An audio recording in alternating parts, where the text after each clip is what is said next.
Oh, really? Vampire! We take your candy! Count Dracula. I am Dracula. And I bid you welcome, Mr. Hunt, to my house. Come in. Our first award goes to the vampire for most blood drained in a single evening. The strength of the vampire is that people will not believe in him.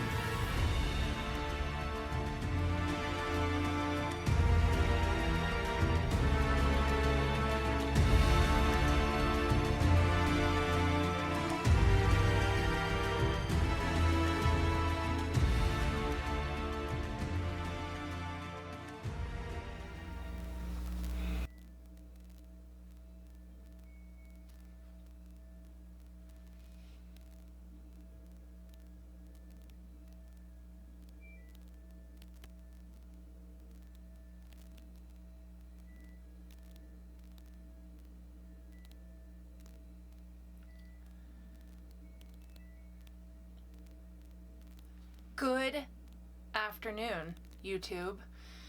That's right, this is a bonus episode, so I am not recording when I normally do, but we're going to talk about that. I have already uploaded the opening music for the podcast. I've already checked the mic. I've brewed my tea, so we are just going to jump in because I don't know if you see these circles under my eyes, but I need to get some rest. Let's do this. I'm so excited. Good afternoon, my fellow vampire lovers. That's right, the sun is actually not down. If you're watching on video, you'll see the circles under my eyes, and that is because I saw a late showing of Renfield, and I have stayed up to write my review and record this podcast because I am so excited to talk to you about Renfield. As always, I am your host, Lena Nazari. You can find me at lenanazari.com. That's where you can see my appearances, updates on the latest book, as well as ways to reach out to me. I don't know if you can see it. Oh, you can't. It's not in frame, but the Fatal Curse poster has shown up. I will post it on my Instagram. So I now have all 3 posters up on my vampire wall, and I am thrilled. And of course, we know about the awesome neon sign that I have, which I'm so excited about. And for a gift, one of my daughters found this like super cool gothic mirror that I'm gonna have to hang up somewhere, so stay tuned for that. I'm gonna figure out, the vampire wall is full, so I'm gonna have to figure out how I can hang it so you guys can see it, because it is really cool. Okay, if you have never listened or watched and you're only here for Renfield, massive spoiler alerts. Massive. I mean, welcome. I should say welcome first. But huge spoiler alerts. I ruin everything. So if you want to go see it first, it's okay. We will be here when you come back. If you've seen it and you want to hear my thoughts, thank you. But also, please remember, these are my thoughts and my opinions, so please don't come for me. And if you haven't seen it and you choose to stay, be warned, because I'm going to ruin it all. I'm going to get, I'm not going to deal with all the usual business and stuff. Let's just move on. Renfield. Let's do the summary, and then we are going to dive right in.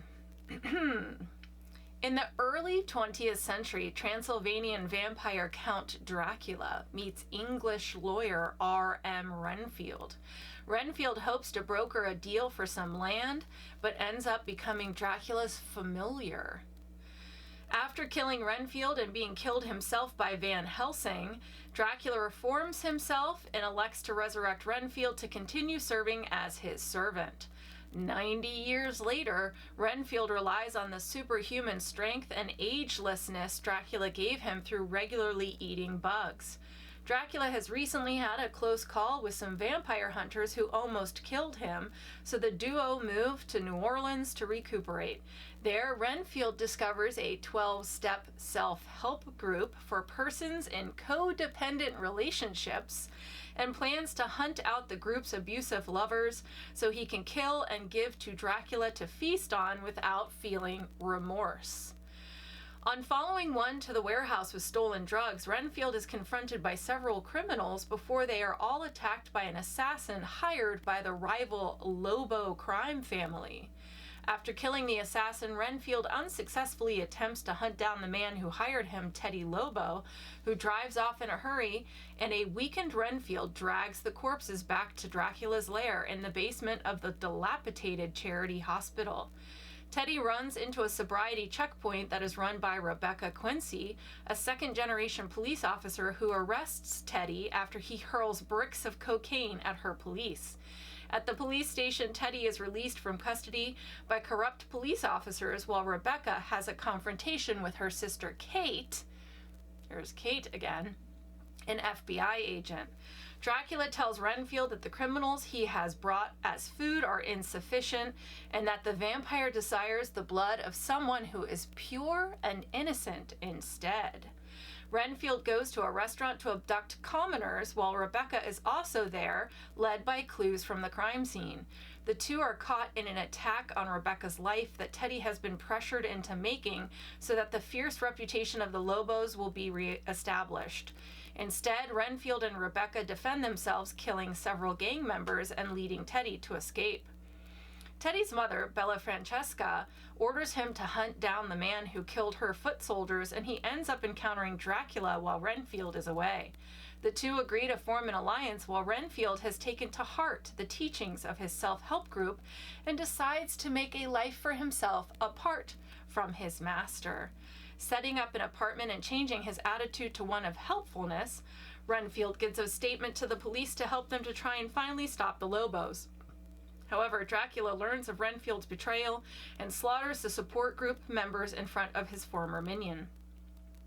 Rebecca appears and finds Renfield surrounded by dead bodies, causing her to arrest him until she is swarmed by corrupt cops and the Lobos, who also want revenge on Renfield.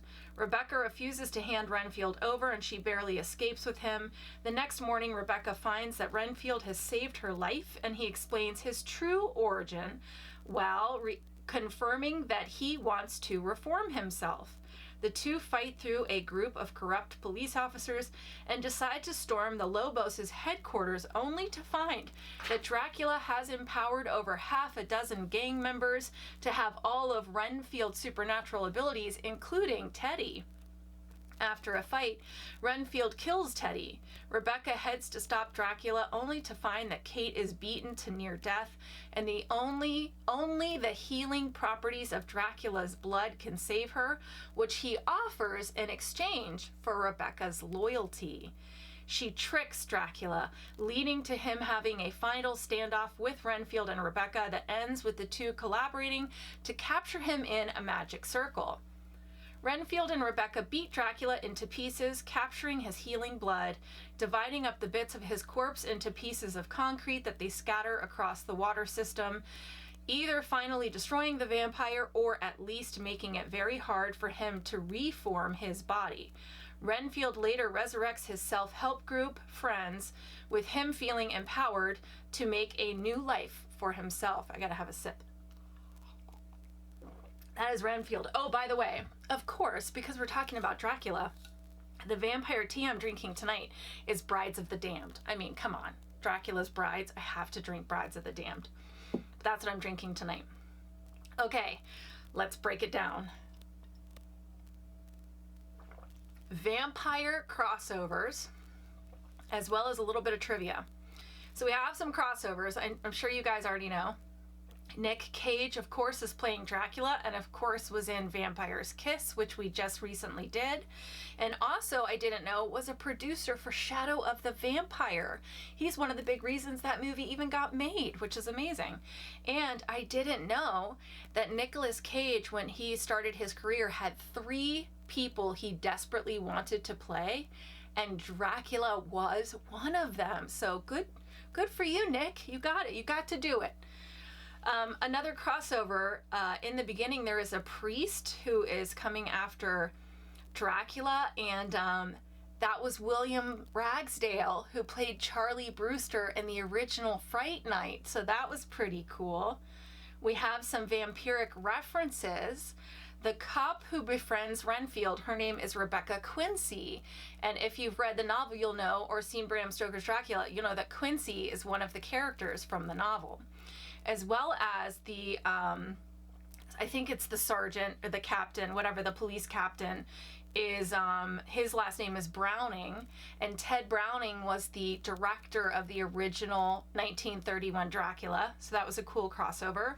Also, the crime family, they're called Lobos, which of course is Spanish for wolves, and we all know from the book that Dracula controls wolves, so that was pretty cool. He like eventually gets control over the crime family, and they're the wolves, and they have a wolf emblem, and then he has the dragon emblem, so lots of symbolism. I was loving it.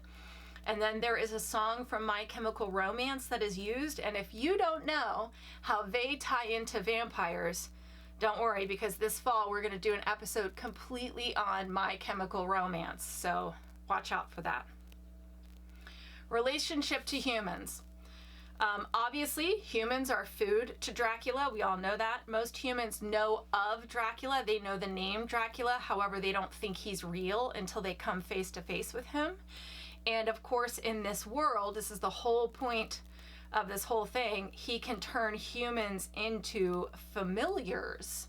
And there's also humans that are hunters, vampire hunters. So, different types of humans in this world. Appearance. Okay, so when we first see Dracula, he is himself, but then quickly he is caught in the sun and he is burned down to like an ashen skeleton. So just imagine a skeleton with just charred flesh all over, and he then over the next half of the movie is re-healing himself. So we see him in various states of healing / degradation. So we see pieces falling off, but slowly he's putting himself back together. And then when we actually see him completely re-healed, Dracula has grayish skin. He has visible blue vasculature on his face. He has black lips, and he has, of course, fangs, which we're going to talk about. He also has long, sharp fingernails that he can actually use as weapons. He slices someone's belly open with them. And he does have like the cape, the top hat, and a cane, like very classic. But then once all that is off, he has these very sort of garish outfits, like sequins on his lapels and velvet suits, and he has all these rings, flashy rings on his finger, so a little bit flashy when he has his cape off. Fangs. He has a mouth full of sharp, pointed teeth, so think like a shark or like the vampires from Supernatural. And then his two canine fangs, when needed, can actually extend, and they are apparently very strong because they go through, someone has a hand over his mouth and the fang extends through the hand, like in the knuckle area. So obviously a very strong fang, and the fangs get snapped off and they do regrow. So extendable, regrowable canines. That is fangs. All right, I'm so excited, I'm like losing track of where I'm at. Blood. There is so much blood in this movie. Bad guys are ripped apart. They're stomped into like huge buckets of blood. There's decapitation. Somebody gets impaled by another bad guy's arm. Very bloody. And of course, Dracula drinks blood. That is a necessity in this world. And my favorite thing, when you first see Dracula's lair in the bowels of this hospital, somebody like shout out to the props department or the design department, because there's just all these empty IV blood bags just hanging everywhere, and it almost forms like, it made me think of the throne from Game of Thrones, but like the back, instead of being spikes, was like this big wings of blood bags. So beautiful. I want to print that out and like hang it on my wall. And the other thing about blood in this is he talks about how the people that Renfield is bringing him taste like trash. He's like, this is trash. You're feeding me trash. I need pure blood. So clearly the blood changes based on the purity or the health of the human. So that was an interesting thing about blood. Food, nope. Dracula is on 100% blood diet, end of story. And come to think of it, I don't think we ever see Renfield eat either, other than bugs. So I don't know if Renfield needs to eat. Sleep. This is something we actually do get to see. Dracula has a coffin that he sleeps in. It's a very old, very ornate, very big coffin. Because, and this is our next category, sunlight. As mentioned, Dracula has to stay out of the sunlight in this. He very quickly bursts into flames. However, like I said, if you douse him quick enough and get him out of the sun, he can heal that damage. And at one point, he actually is exposed to sunlight and turns into a group of bats who are flying away from the sun on fire. So, yeah, he has to stay out of the sun, but that's not necessarily going to kill him. Religious items, crucifixes and crosses do repel Dracula in this, but this, and we're going to talk about this, like this is a tough Dracula to kill. So that's great that you have crosses, but you better have some other ideas as well. Rules. In this, Dracula does have to be invited in, and they use this very comedically with a welcome mat in front of an apartment that says welcome, come on in, and he's actually able to use that as an invitation. So very comedically done. There is a scene in the apartment with Dracula in front of a mirror, and I was paying very close attention as he was walking forward and should have been in the mirror. He was not. So I don't know if that was just a trick of camera, or they didn't intend to do that, or they did that purposefully, but he did not cast a reflection. Oh, this is a good time to talk about the protection circle. So in this world, with powder and the right incantation, you can create this power circle or a magic circle that will actually trap Dracula, and he will sort of be suspended in air and powerless. It reminded me a little bit of like Scooby-Doo. It seemed very Scooby-Doo-ish. And so when he's trapped in this protection circle, he's just sort of like hovering there. And now the only thing he has left is his voice. So he basically can just talk, but he cannot do anything else. Powers. Okay, so like I said, he can turn into a swarm of bats. He can turn into smoke. He can fly. He can heal extreme damage. His blood can heal the wounds of others, even bringing them back from the dead.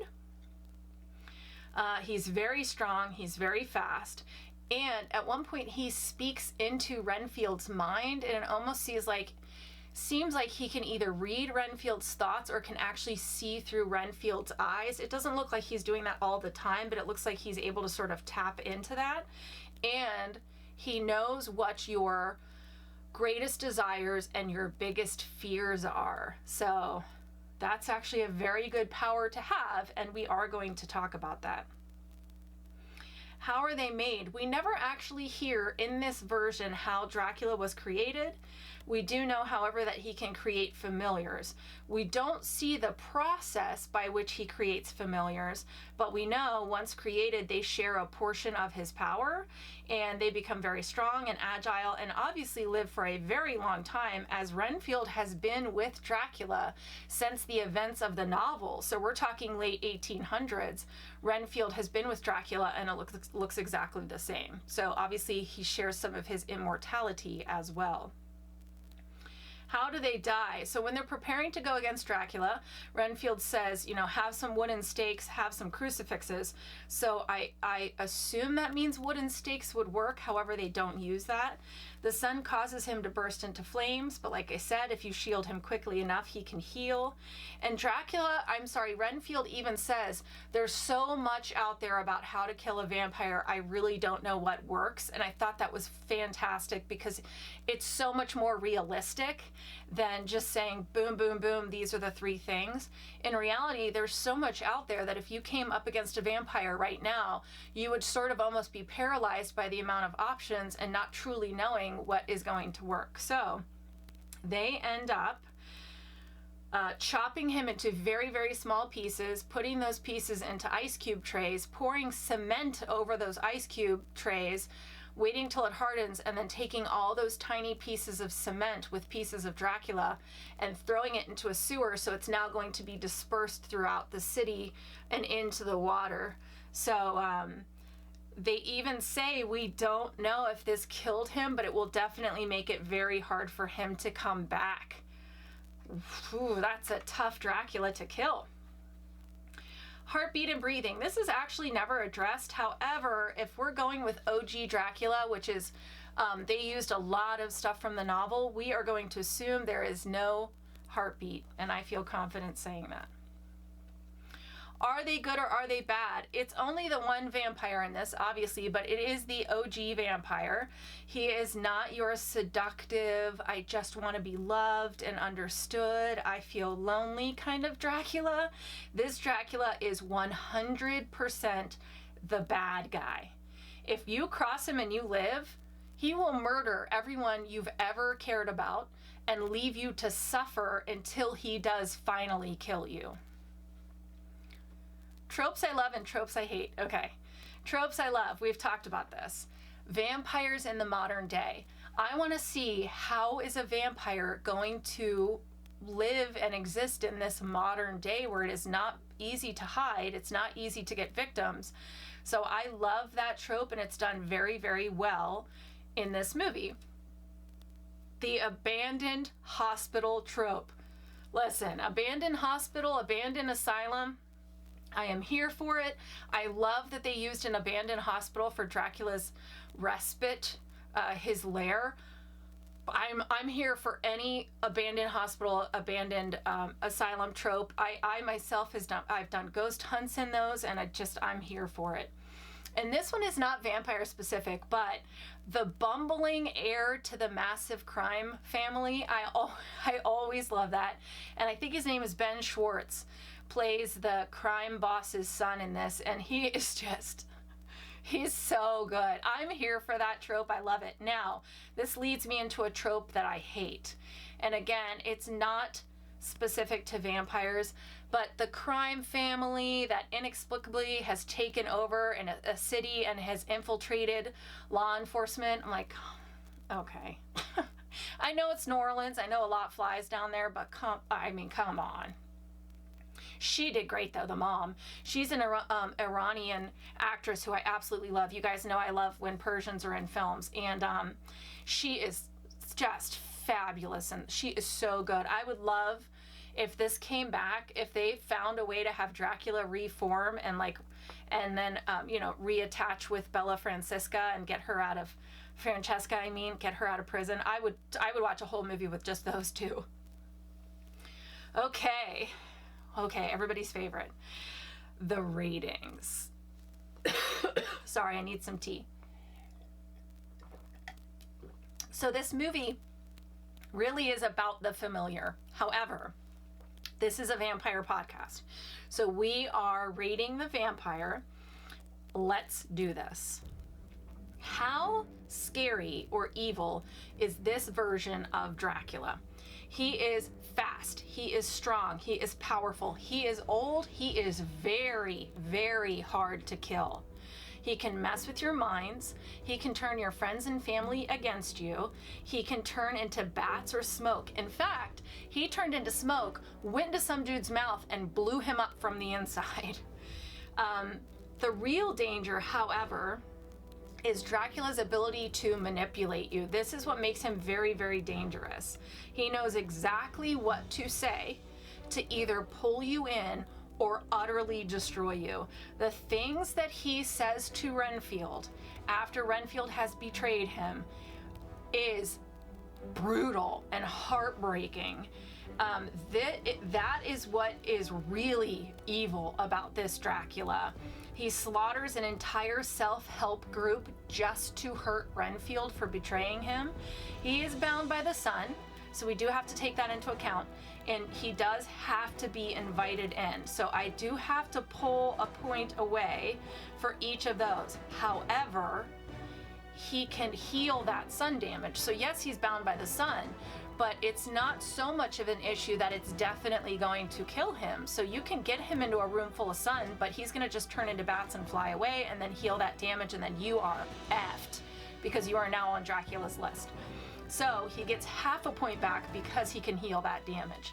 So 9.5 out of 10 stakes to the heart for scariness and evil. So I just want to say congratulations to Nick Cage, because I am pretty sure that is the highest scare rating and evil rating that has ever been given to a Dracula on this podcast so far. Obviously, I have not reviewed the many versions of Dracula, but Nick, 9.5 out of 10 for scariness and evil. Man, good for you. Now, as we know, when we look at our ratings for sexiness and allure, with a high evil score goes the sexiness and the appeal, and this is no different. I'm just gonna say it right out of the gate. 2 out of 10 unks for sexiness and allure. So while the head of the crime family, Bella, seems infatuated with him right out of the gate, I do believe it's because she sees power in him that she can add to her own power base.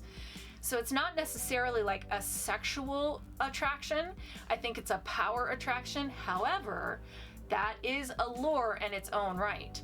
If people are drawn in by your power, whether it's, for good or evil, they are drawn to your power. So that is technically a type of allure.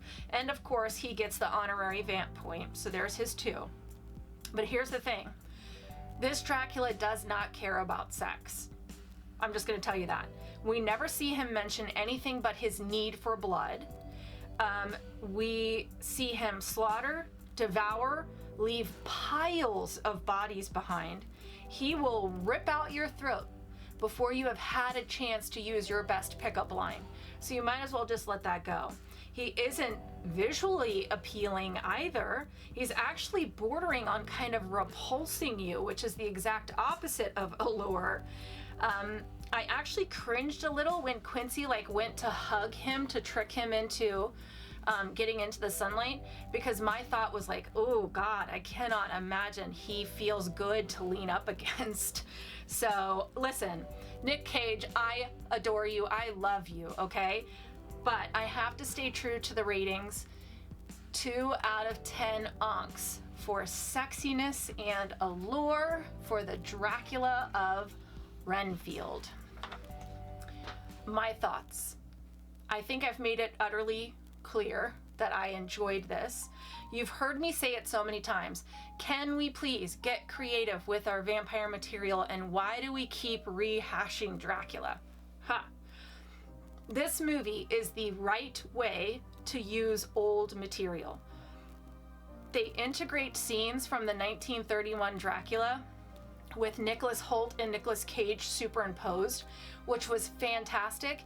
If that was Nick Hoult doing the Renfield laugh, it was perfect. That laugh is so recognizable. There's small Easter eggs for us vampire fans. You catch little nods to different vampire lore and jokes and material. And the whole bug thing with Renfield is such a small part of the novel, and they took that tiny idea and they ran with it. So it's very much like The Last Voyage of the Demeter, which is coming out in August. It's such a small portion of the Dracula story, but now we get to see they added meat to that tiny part, which I'm fabulous. I'm so here for it. It's funny, it's comedic, it's bloody, it's set in New Orleans, which, come on, is freaking perfect. The writing, the acting, the casting, the action scenes, the music, everything is fabulous. When the movie ended, I just wanted to watch it again because I was taking notes. I was hyper vigilant on trying to pick up everything that I needed to do for this review, which I'm happy to do for you guys. I want to do this right. I want to honor all of the hard work that everybody did to bring this movie to us. I wanted to honor that creativity, but I was having to look at it through the eyes of a reviewer instead of through the eyes of a vampire fan. So I cannot wait to go back. I'm gonna have to ask Jeremy and Logan to go with me because they haven't seen it yet. I just want to go experience it again. I just want to go experience it. I want to go for the ride and just have fun and not have to be taking notes. I won't lie. I think if you listen to the first episode of the last season when we talked about what to look forward to, and I mentioned that this had been announced, I was skeptical. I think you can hear it in the episode. I was skeptical when I heard the casting. Then the pictures got posted of Nic as Dracula and I groaned a little bit, but I do always go into things giving it a chance, and I'm so glad I did with this one. This is the reward of doing this podcast, is finding these gems that I absolutely just love. I mean, I have sat through some stinkers, but then I get to find these little gems, and it just makes this all so much fun. It keeps me going. I went with my daughter and we kind of bonded over Dracula and vampires and the lore, and you all know that is such a big part of my life. So to have her join me and in my world for a little bit and actually enjoy it and love it was so special. This is going to be such a fond memory for me. I wish I could relive last night, but I will forever remember it. I will forever love this movie because of that. And I cannot wait to take her to New Orleans this summer and show her spots from the movie. I think she's just gonna love it. So thank you all for joining me in this bonus episode. I will be doing these for the last voyage of the Demeter in August, as well as the new Salem's Lot whenever that comes out. I thank you so much, as always, for listening, for watching, for joining me in this. I wish you wicked hugs and bloody kisses. I hope you come back to see us if this is your first time with this podcast. I'm gonna go edit and get this thing uploaded ASAP, but I love you all, and I guess I can say it now. Good evening. All right, other than the fact that it stopped recording 2 minutes ago and I had to quickly restart it and pick it back up, nothing went wrong. Whew. So I'm gonna get to editing so I can get this to you guys quickly. But I do really love you guys. Thank you so much for coming. If you're new to this channel, please subscribe. I have other things you can go watch. I've only done the YouTubes for season 3, so if you want more, you'll have to go find the podcast for seasons 1 and 2. If there are things you would love for me to review, please let me know. I'm always excited to see if someone can bring up some vampire material I've never heard of or seen. Always happy to have that happen, but I love you guys. Thank you. Bye.